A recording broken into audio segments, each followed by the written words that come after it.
Nos filmes anteriores, discutimos as funções, capacidades e limitações dos principais componentes de um sistema elétrico, tais como geradores, linhas de transmissão e transformadores. Vimos como esses equipamentos se comportam em condições normais e anormais. Neste filme, falaremos de outros equipamentos do sistema, cuja principal finalidade é o controle da operação, tais como reguladores, sistemas de excitação, relés de proteção, controles de caldeira, controle automático de geração, comutadores sob carga e fontes de reativo. Já discutimos a maioria destes dispositivos de controle para a operação normal do sistema, com exceção dos relés, que só operam em condições anormais ou de falha. Neste filme e no próximo, examinaremos como esses dispositivos reagem a várias condições do sistema, especialmente condições anormais. Antes de analisarmos esses equipamentos em maiores detalhes, vejamos as várias modalidades de operação de um sistema e os motivos pelos quais elas são importantes para o despachante. Como definimos operação normal e anormal? A operação diária normal leva em conta quaisquer desligamentos programados dos equipamentos para fins de manutenção. No planejamento diário do sistema, esses desligamentos programados não trazem dificuldades operacionais ou causam somente um leve enfraquecimento do sistema, de sorte que a operação ainda é considerada normal. Por outro lado, as condições anormais de operação são geralmente causadas pelos desligamentos forçados de equipamentos. O desligamento forçado é geralmente devido a mau funcionamento ou falha que exige a retirada do equipamento de serviço com pouco ou nenhum aviso prévio. Chama-se a isto uma interrupção. O desligamento forçado de um único equipamento geralmente não incapacita o sistema, contanto que este, de início, esteja operando normalmente, mas pode deixar o sistema bastante enfraquecido, naquilo que se chama condição de operação anormal.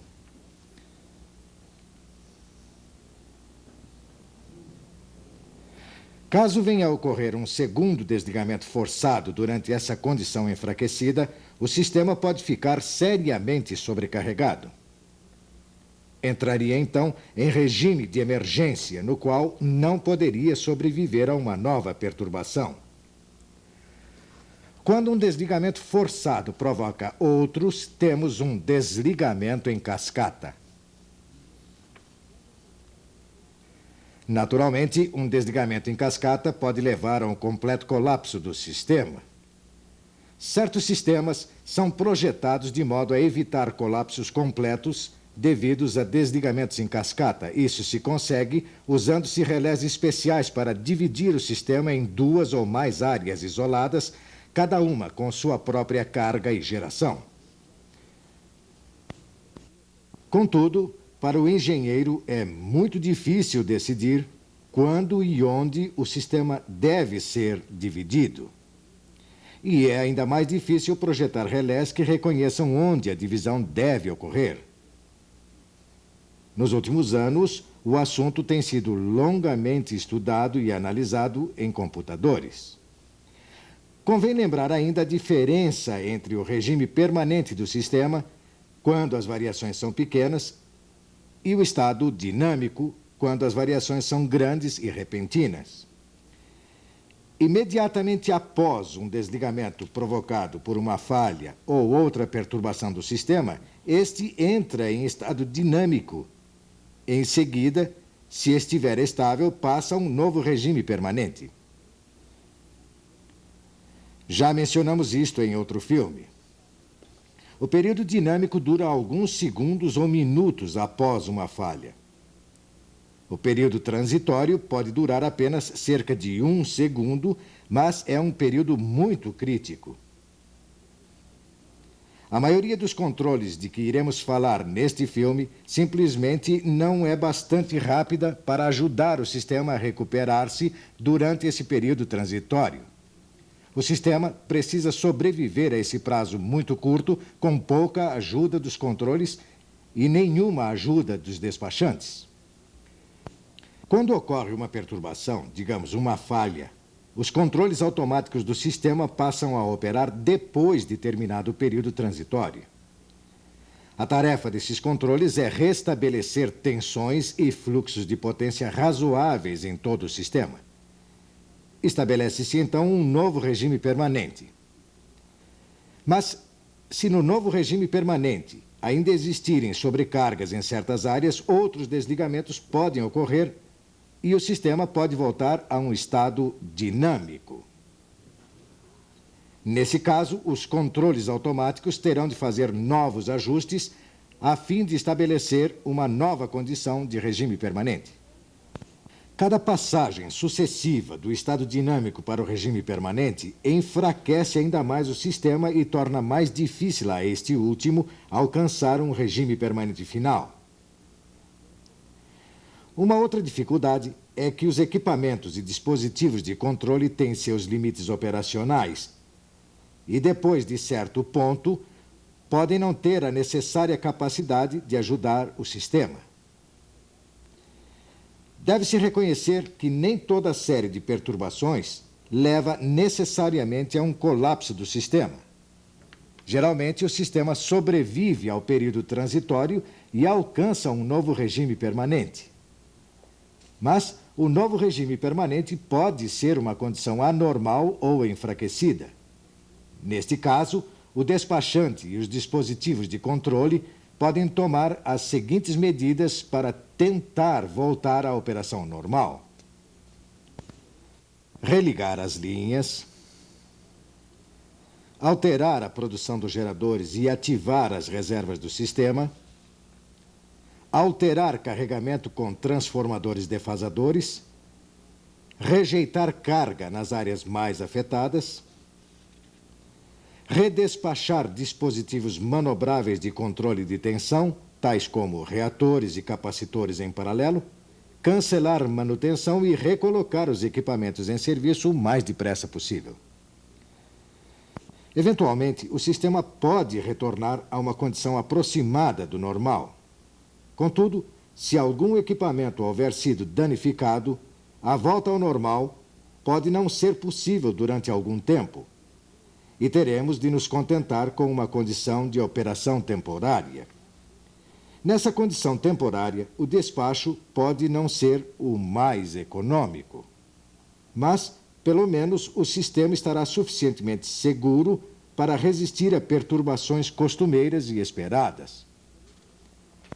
Vejamos, em resumo, o que foi dito até agora sobre as várias modalidades de operação de um sistema de potência. Certas concessionárias dividem essas categorias em 3 grupos gerais chamados regimes. O regime normal, no qual o desligamento planejado de equipamentos não enfraquece o sistema ou só enfraquece ligeiramente, ou seja, o sistema pode sobreviver a todas as contingências simples e algumas contingências múltiplas. O regime de alerta, no qual o sistema é enfraquecido por desligamentos forçados. E o estado de emergência, quando surgem contingências que deixam o sistema enfraquecido, de modo que este não conseguirá alcançar novo regime permanente no evento de nova perturbação. Vejamos algumas condições específicas para cada um destes regimes. Esta tabela mostra como o sistema pode passar de normal para alerta e emergência até um possível colapso e retornar ao normal. Disse que o sistema está em regime normal quando satisfaz uma das seguintes condições: nenhuma linha está carregada acima de seus valores normais. As tensões estão dentro das faixas normais. A frequência está dentro de uma faixa de 0,03 a 0,04 Hz da frequência desejada. As reservas de geração são aquelas recomendadas. Nenhuma falha simples do equipamento fará com que as tensões ou cargas excedam os limites de emergência, nem trará instabilidade ao sistema. Ora, uma contingência simples ou desligamento forçado pode levar o sistema do regime normal para o regime de alerta. Como definimos o regime de alerta? O sistema estará em regime de alerta no caso de uma ou mais destas condições. Em certas áreas do sistema, a tensão está abaixo da faixa normal aceitável. Uma ou mais linhas estão operando próximo ou logo acima dos seus valores de emergência a longo prazo. A reserva de geração está abaixo do nível especificado. Um ou mais geradores estão operando em seu limite de capacidade de reativo ou próximo a esse limite e as tensões são baixas. O sistema pode tornar-se instável se ocorrer uma falha com subsequente desligamento da linha. Estaremos, então, operando o sistema no estado de alerta. E o que acontecerá no evento de uma nova perturbação? Uma segunda contingência ou um novo desligamento forçado pode fazer o sistema passar do regime de alerta para o de emergência. De fato, se as duas contingências ocorrerem simultaneamente ou em rápida sucessão, o sistema pode ir diretamente do regime normal para o regime de emergência. Disse que existe um regime de emergência no caso de uma ou mais das seguintes condições. Muitas das tensões do sistema estão a nível muito baixo. Uma ou mais linhas estão próximas ou acima de seus valores de emergência a curto prazo, ou seja, de seus limites térmicos a curto prazo. O sistema se tornará instável se qualquer linha for aberta, quer o desligamento seja ou não provocado por falha.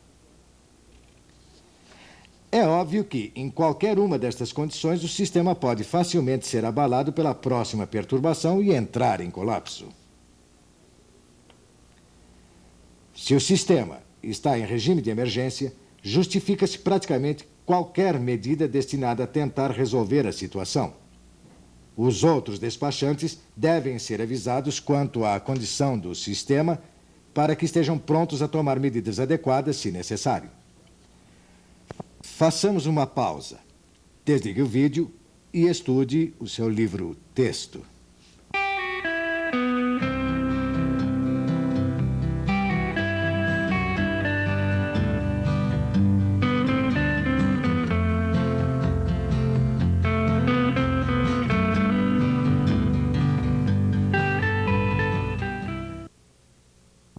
Um dos mais importantes dispositivos de controle do sistema é o regulador de turbina. Em filmes anteriores, vimos como o regulador responde a variações de velocidade e, portanto, de frequência. Na tentativa de manter o equilíbrio entre carga e geração, o regulador continuamente emite sinais à válvula de controle para ajustar a admissão de energia na turbina, ou seja, o fluxo de vapor ou de água, no caso de uma turbina hidráulica, e de combustível ou gás numa turbina a gás. Como devem estar lembrados, discutimos também as características de carga e estatismo do regulador. À medida que aumenta a carga do gerador, o regulador admite mais vapor na turbina até que a unidade se ajusta ao novo nível de carga. Mas a velocidade e a frequência controladas passam a ser mais baixas até que o ponto de ajuste de velocidade do regulador seja novamente alterado pelo operador da usina ou pelo Sistema de Controle Automático de Geração, CAG. O estatismo é necessário na característica de carga do regulador para evitar que qualquer desvio de frequência faça com que o regulador opere as válvulas de vapor completamente abertas ou, no caso contrário, completamente fechadas. Sem estatismo, as turbinas tenderiam a oscilar entre o máximo e o mínimo, em vez de dividirem a carga entre si. Com o estatismo, porém, temos um meio de controlar a maneira pela qual qualquer variação de carga é compartilhada por geradores que operam em paralelo. Um sistema de potência no qual vários geradores operam em sincronismo não permite que qualquer um dos geradores desacelere sozinho. Por quê? Uma vez que qualquer variação de carga é compartilhada pelos geradores do sistema, todos eles compartilham da variação de velocidade. Mas a velocidade final e, consequentemente, a frequência do sistema permanecerá abaixo ou acima do valor programado, até que o ponto de referência de carga dos reguladores seja ajustado. Vejamos agora casos em que os geradores compartilham de variações de carga e permanecem em sincronismo, isto é, com a mesma frequência elétrica. Temos aqui dois geradores, A e B, com o mesmo valor de megawatts, a mesma curva de estatismo e o mesmo ajuste de referência de carga. Digamos que ambas as unidades estejam ajustadas para operar com uma produção de 600 megawatts em 60 Hz. Qualquer variação de carga será dividida em partes iguais entre os geradores. As válvulas de vapor de ambas as máquinas operarão simultaneamente quando houver variação de carga. É o que podemos ver pela curva de estatismo das unidades. Se a carga aumentar em 200 megawatts, a produção de cada unidade aumentará em 100 megawatts e a frequência de ambas sofrerá a mesma queda, como vemos aqui. No segundo caso, suponhamos que as duas unidades tenham a mesma curva de estatismo nos valores diferentes. Nesse caso, a variação de carga será dividida na proporção da capacidade de cada uma. Neste exemplo, o gerador B tem metade da capacidade do gerador A, mas as curvas de estatismo de ambos têm a mesma inclinação. O gerador A está ajustado para operar a 600 megawatts 60 Hz e o gerador B a 300 megawatts e 60 Hz. Um aumento de carga provoca desaceleração de ambas as máquinas, mas cada uma delas assumirá a carga adicional na proporção de seus valores. Por exemplo, um aumento de carga de 150 megawatts resultará em um aumento de 100 megawatts na unidade A e de 50 megawatts na unidade B. Isto é, A assume o dobro da carga adicional de B. Em ambos os casos, a frequência cai de 60 Hz para 59,6 Hz. Se as curvas de estatismo tiverem inclinações diferentes, os geradores dividirão a carga de acordo com essas curvas. No último caso, suponhamos que as unidades A e B tenham os mesmos valores, 800 megawatts, mas curvas de estatismo diferentes. Suponhamos ainda que ambas estão ajustadas para operar a 600 megawatts 60 Hz. Se a carga aumentar em 300 megawatts, a unidade A assumirá 200 megawatts e a unidade B 100 megawatts, passando ambas a ter a mesma frequência. Note-se que a unidade A, cuja curva tem inclinação menor, assume parte maior da carga. Em qualquer turbina, o estatismo real geralmente permanece fixo. É determinado conforme o projeto do sistema e também para permitir flexibilidade de resposta das unidades a variações de carga. Por exemplo, pode a caldeira responder prontamente? Se pode, o estatismo pode ser ajustado para uma inclinação menor, de forma que esta unidade assuma parte maior de qualquer variação de carga. Se necessário, a inclinação do estatismo pode ser alterada ajustando-se o mecanismo do regulador durante o desligamento da unidade. Acabamos de ver que um aumento de carga resulta em um aumento de produção de megawatts da unidade em consequência da redução de frequência, conforme a característica do estatismo. Como então podemos devolver a frequência ao seu valor programado?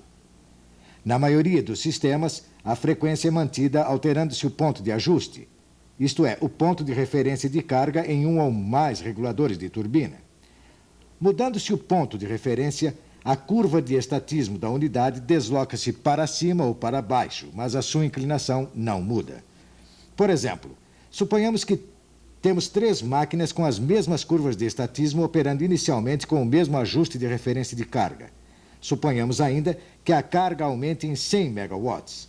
Se escolhermos a unidade A como a máquina que manterá a frequência ou como máquina reguladora, alteraremos o ponto de ajuste da unidade A e deslocaremos gradualmente para cima a sua curva de estatismo somente na medida em que a carga aumenta. Se a carga aumentar de modo bastante gradual e a curva de estatismo for deslocada para cima em pequenos estágios, é possível detectarmos muito pouca ou nenhuma queda de frequência. O novo ajuste de referência de carga para a unidade A será 400 megawatts e 60 Hz, ao passo que as outras duas unidades conservarão seus antigos ajustes. Se todas as três unidades fossem usadas como reguladoras, a produção de cada uma aumentaria para 333,3 megawatts e a frequência do sistema cairia para valores iguais. Neste caso, as curvas de estatismo de cada unidade teriam um deslocamento de 33,3 megawatts para cima e a frequência retornaria a 60 Hz. Façamos agora uma pausa. Voltaremos depois para continuar a falar sobre os reguladores. Por enquanto, desligue o vídeo e estude o seu livro-texto.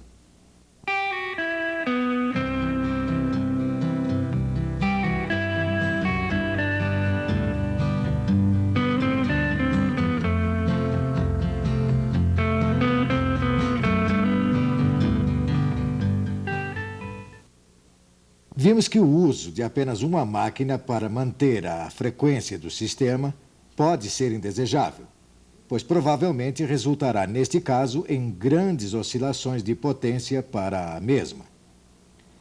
Além disso, a máquina reguladora provavelmente não operará em sua faixa mais eficiente em tais condições.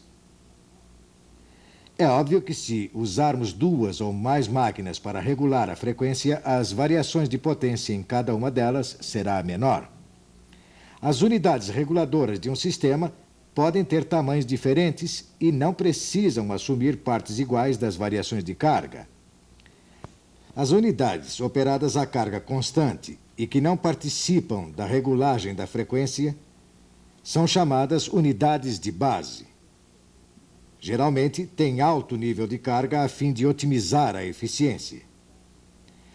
Por outro lado, a carga das unidades utilizadas para acompanhar variações, isto é, para a regulagem de frequência, geralmente fica entre a carga base e a carga de ponta. Como acabamos de ver, o operador da usina ou o sistema de controle automático muda o ajuste de referência de carga em uma ou mais unidades a fim de manter a frequência programada após a ocorrência de uma variação de carga. O ajuste de referência de carga pode também ser usado para forçar uma das duas unidades a assumir uma carga maior e, consequentemente, fazer com que a outra opere com um carregamento mais baixo. Suponhamos que as unidades A e B que vemos aqui estejam operando inicialmente a 700 e 200 megawatts, a fim de atender a uma carga de 900 megawatts, mas que, como a unidade A é mais nova e mais eficiente, gostaríamos de operá-la ao seu valor total de 800 megawatts. Podemos fazer isto aumentando o ajuste de referência da unidade A para 800 megawatts a 60 Hz. Mas, para evitar variações de frequência no sistema, devemos, ao mesmo tempo, abaixar o ajuste de referência de carga da unidade menor para 100 megawatts, permanecendo a frequência em 60 Hz. Como esse tipo de carregamento afeta nossa capacidade de fazer face às flutuações de carga? Podemos ver que a unidade maior, a unidade A, não pode responder a aumentos de carga, visto que já está operando com produção máxima.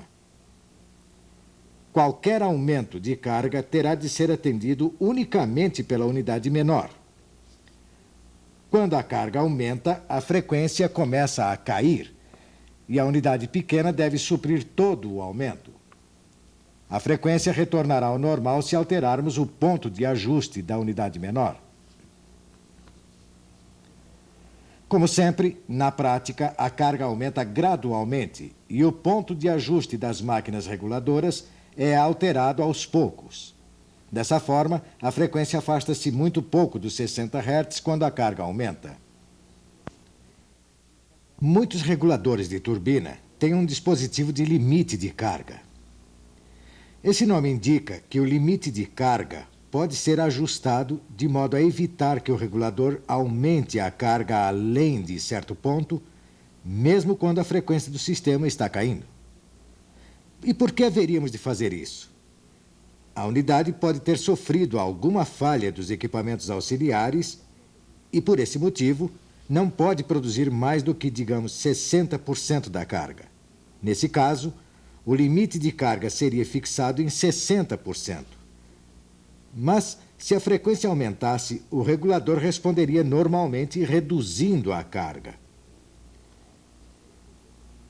O limite de carga funciona somente em uma direção. Impede que o regulador aumente a carga além do limite pré-estabelecido, mas não impede redução de carga. Vimos com bastante detalhe como o regulador da turbina responde a variações de velocidade. Mas podemos perguntar: qual a rapidez da resposta do regulador? Seria lógico supor que houvesse um retardo entre o momento em que o regulador detecta uma variação de velocidade e o momento em que a velocidade é realmente corrigida. De fato, isso acontece. Há um retardo bem definido devido a vários componentes. O primeiro componente é a faixa de inércia do próprio regulador. Quando o desvio da frequência é inferior a cerca de 0,02 Hz, o regulador simplesmente não responde. Quando o desvio é maior, o regulador leva cerca de 1/4 de segundo para responder. O segundo componente do retardo é o mecanismo da válvula de controle do vapor, juntamente com a unidade hidráulica que o aciona. As válvulas são muito grandes e pesadas, oferecendo certa resistência inercial. É fisicamente impossível deslocá-las com muita rapidez e leva cerca de 1 segundo para se obter um deslocamento significativo. A terceira causa do retardo é o próprio vapor. O fluxo de vapor leva algum tempo para aumentar ou diminuir durante uma variação de carga. Todos esses pequenos atrasos são cumulativos, pois ocorrem um após o outro. Por exemplo, primeiro tem de haver o desvio da frequência. Após detectá-la, o regulador leva algum tempo para ajustar a válvula de controle e alterar o fluxo de vapor. Isto resulta em um retardo total de 1 ou mais segundos, no caso de uma turbina a vapor, podendo levar até 10 segundos no caso de uma turbina hidráulica. No regime permanente, esse retardo mal chega a ser percebido. Devemos lembrar, porém, que durante o período transitório após uma falha, a estabilidade ou instabilidade do sistema é determinada antes que o regulador tenha tempo de responder. Geralmente, a estabilidade do sistema é determinada no primeiro quarto ou na primeira metade do segundo após a falha. E em prazo tão curto, a potência da turbina não pode mudar mais do que alguns pontos percentuais. Assim, durante o período transitório, o regulador não nos ajuda muito. A importante função do regulador é equilibrar carga e geração durante o regime permanente. E este pode ocorrer alguns segundos depois de terminado o período transitório. Podemos agora fazer uma pausa. Desligue o vídeo e repasse esta matéria usando o seu livro-texto.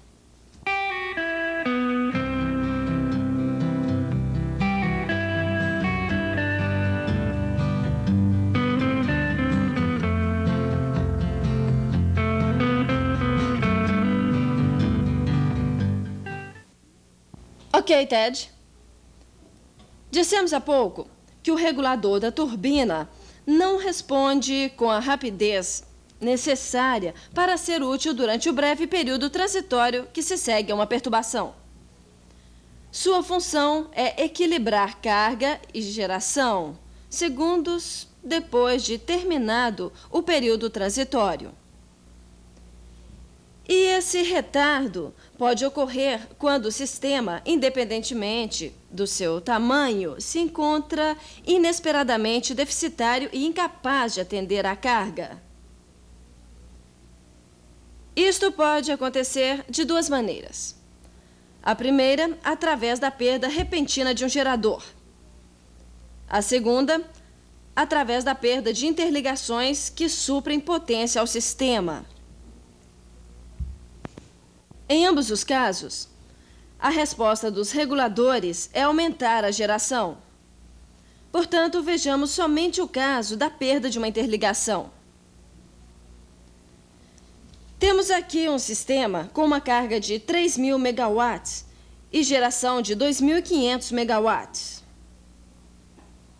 Os outros 500 megawatts são importados de um sistema vizinho através de uma interligação.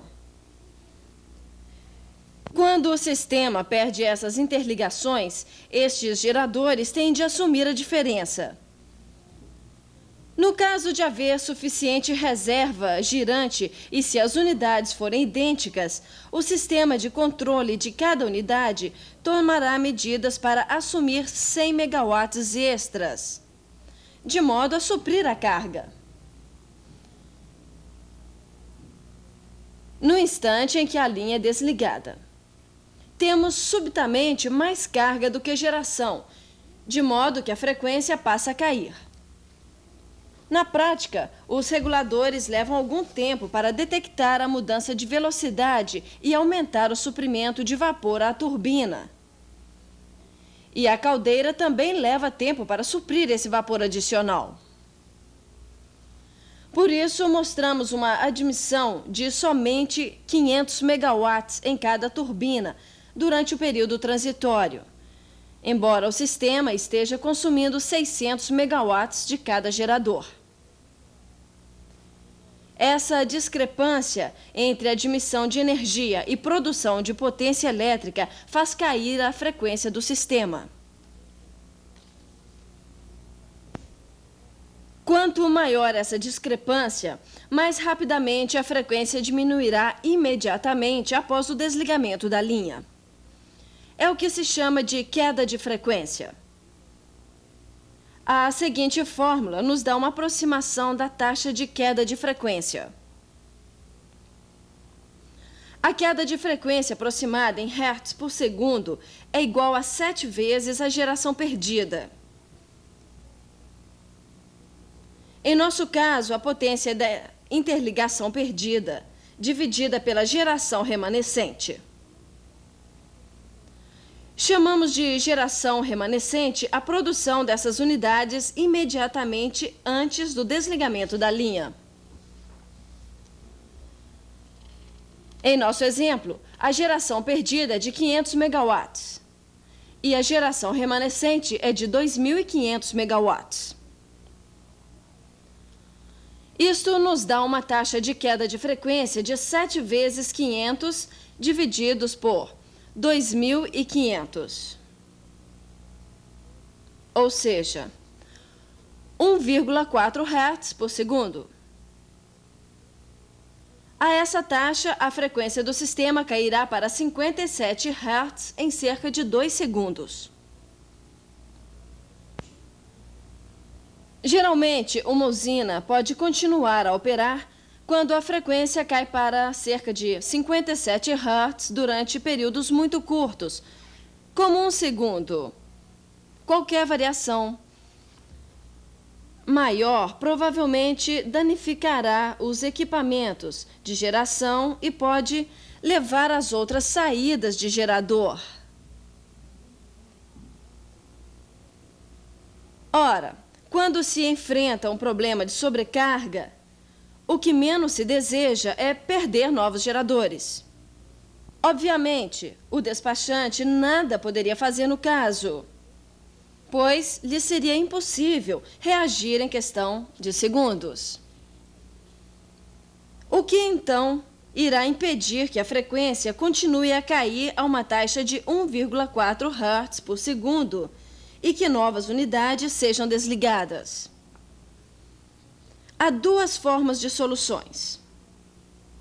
A primeira é a atuação do regulador e a segunda é a atuação dos relés de subfrequência. Como já vimos, a atuação do regulador sofre duas restrições.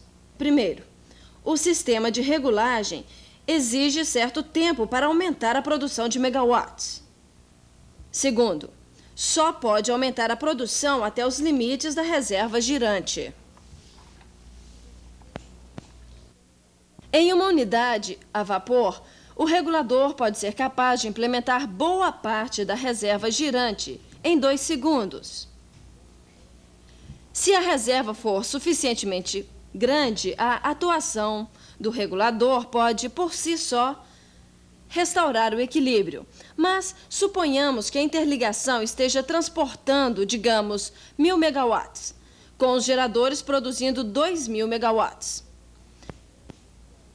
Neste caso, o desligamento da interligação causará uma taxa inicial de queda de frequência de 7 vezes 1.000 divididos por 2.000, ou seja, 3,5 Hz por segundo. A essa taxa, a frequência cairia para 57 Hz em apenas 86 centésimos de segundo. O regulador pouco ou nada pode fazer em tão curto tempo. Uma taxa tão alta de queda de frequência só pode ser corrigida rejeitando-se grande parte da carga. A rejeição de carga é comandada pelos relés de subfrequência, cuja finalidade é desligar carga quando a frequência do sistema sofre uma queda muito grande. Vejamos como funcionam os relés de subfrequência. Iremos falar muito mais acerca de relés em uma das próximas lições. Por enquanto, digamos que o nosso sistema importa 700 megawatts através da interligação e tem uma geração local de 2.300 megawatts. A perda de interligação causaria uma queda inicial de cerca de 2,1 Hz por segundo. Este gráfico mostra a frequência em relação ao tempo após a perturbação. Se o regulador não atuasse, a frequência cairia para 57 Hz em cerca de 1,4 segundo. É o que indica a linha A. Mas durante esse 1,4 segundos, grande parte da reserva girante pode ser ativada pelos reguladores. Se supusermos uma reserva girante de 10% por ocasião do desligamento da linha, a geração local pode aumentar de 2.300 megawatts para cerca de 2.500 megawatts antes que a frequência caia para 57 Hz. Com esse aumento de geração, a sobrecarga naturalmente diminui, de sorte que a taxa de queda de frequência também diminui. A linha B mostra uma taxa menor de queda de frequência após a implementação da reserva girante. Mas ainda precisamos de outros 500 megawatts para compensar o déficit. A frequência continuará a cair.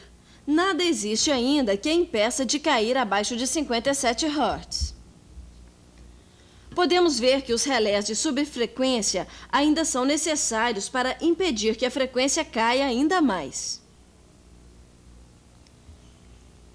É o que vemos pela linha C, que mostra a rejeição de carga por etapas. Quando um mínimo de 500 megawatts é rejeitado, atinge-se o equilíbrio. A frequência é, então, restaurada, ajustando-se o ponto de referência dos reguladores. Como dissemos, se a reserva girante, curva A, for maior que a sobrecarga, a atuação do regulador por si só pode ser bastante para compensar o déficit, não sendo necessário rejeitar carga. E se a sobrecarga for moderadamente superior à reserva girante, curva B, talvez ainda haja tempo para ativar inteiramente a reserva antes que a frequência caia demais. Isto, porém, ainda teria de ser acompanhado de rejeição de carga, de modo a compensar o déficit de geração. Embora pequena a perda de carga através de relés de subfrequência, não poderia ser evitada. Ok, desligue o vídeo e repasse esta matéria em seu livro-texto.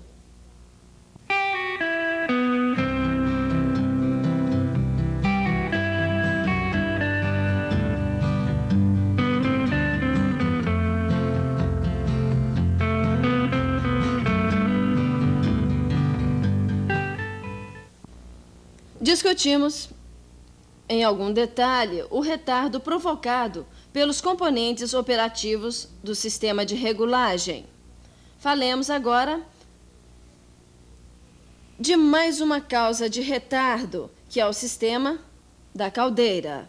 O sistema de controle da caldeira é inteiramente separado do sistema de regulagem da turbina, como indica este diagrama simplificado de uma caldeira, turbina e gerador.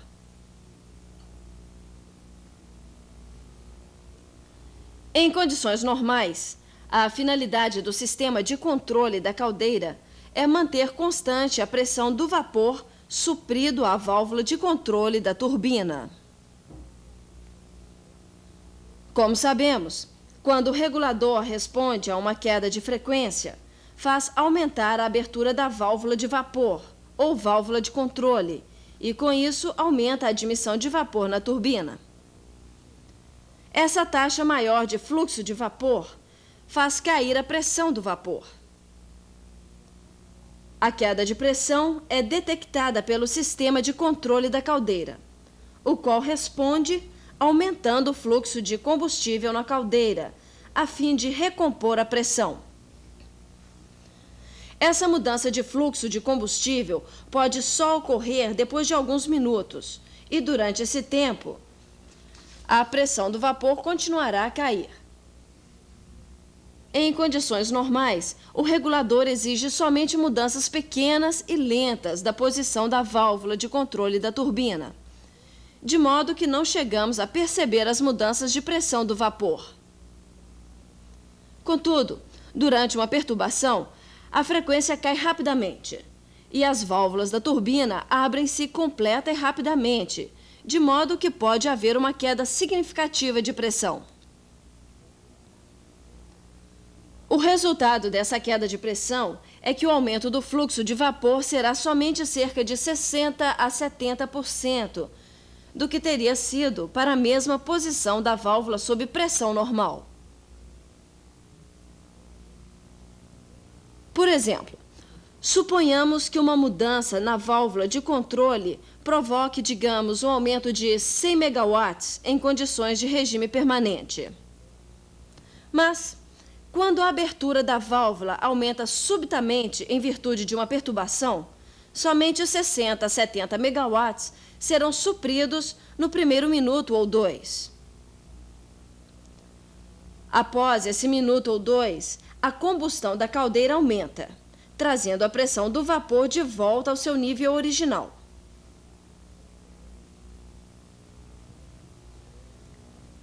À medida que a pressão do vapor torna a aumentar, a taxa de fluxo de vapor aumenta.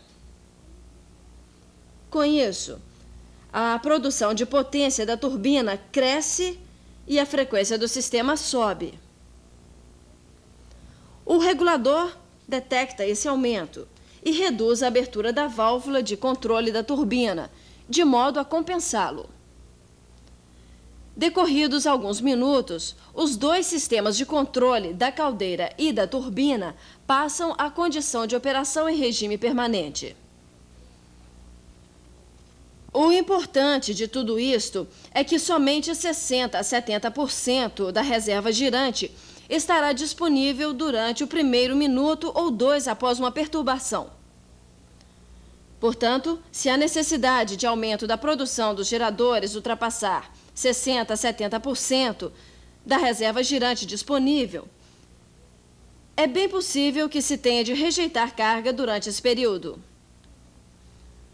Quando isso acontece, o despachante geralmente consegue restaurar as cargas rejeitadas alguns minutos após a perturbação. Em certas situações de operação, como a de um sistema isolado de tamanho razoável, as diretrizes de operação podem especificar uma reserva girante suficientemente grande para cobrir a perda do maior gerador do sistema, sem rejeição de carga.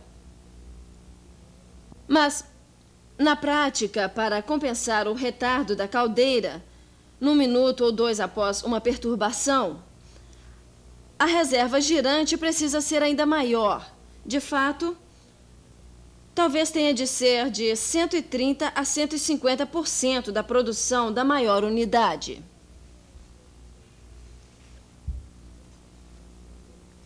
Contudo, nos grandes sistemas interligados, os déficits de geração são divididos entre um número muito maior de usinas, de sorte que é raro exigirem grandes mudanças na produção de vapor. Portanto, em sistemas maiores, a necessidade de manter-se essa reserva girante extra é menor. Existem 3 tipos básicos de sistemas de controle de produção a vapor: o sistema via caldeira, o sistema via turbina e o sistema de controle integrado. Descrevemos ainda há pouco o sistema via turbina, no qual a válvula de vapor da turbina é acionada primeiro, com uma mudança subsequente na pressão do vapor. Em seguida, os controles da caldeira respondem para normalizar essa pressão, ou seja, a caldeira acompanha a turbina. No sistema via caldeira ocorre o oposto. O aumento de carga é detectado pelos controles da caldeira, os quais aumentam a admissão de combustível na mesma. O consequente aumento de pressão faz com que a válvula de vapor aumente a taxa de alimentação da turbina. A resposta inicial é mais lenta do que no sistema via turbina, uma vez que tem de esperar que a pressão aumente até tomar alguma medida para aumentar a produção do gerador da turbina. Este tipo de sistema é tipicamente usado em usinas nucleares, nas quais é preciso evitar grandes variações de temperatura e pressão de caldeira. No sistema de controle integrado, o sinal de aumento de carga é recebido simultaneamente pelos controles da caldeira e da válvula da turbina. O fluxo de combustível para a caldeira aumenta, fazendo aumentar a pressão do vapor. Ao mesmo tempo, as válvulas de vapor abrem-se em resposta à queda de frequência. Não há um sistema seguido o outro. A curva de resposta do sistema integrado é um meio termo entre o do sistema via caldeira e do sistema via turbina. Este sistema atinge seu ajuste desejado mais depressa do que os outros e com menor oscilação. Nesse diagrama, vemos o tempo de resposta estimado dos 3 sistemas em relação um ao outro. O despachante pouco pode fazer para evitar as limitações do sistema de suprimento de vapor adotado na usina. Deve apenas ter em mente que talvez nem toda a reserva do sistema esteja disponível no primeiro minuto ou 2 após a perturbação. Isso pode ser um fator vital durante uma situação de alerta, quando a reserva girante tende a ser crítica. Ok, paremos por aqui e consultemos o livro-texto. Na próxima parte, falaremos dos sistemas de excitação dos geradores da turbina. Nos veremos depois.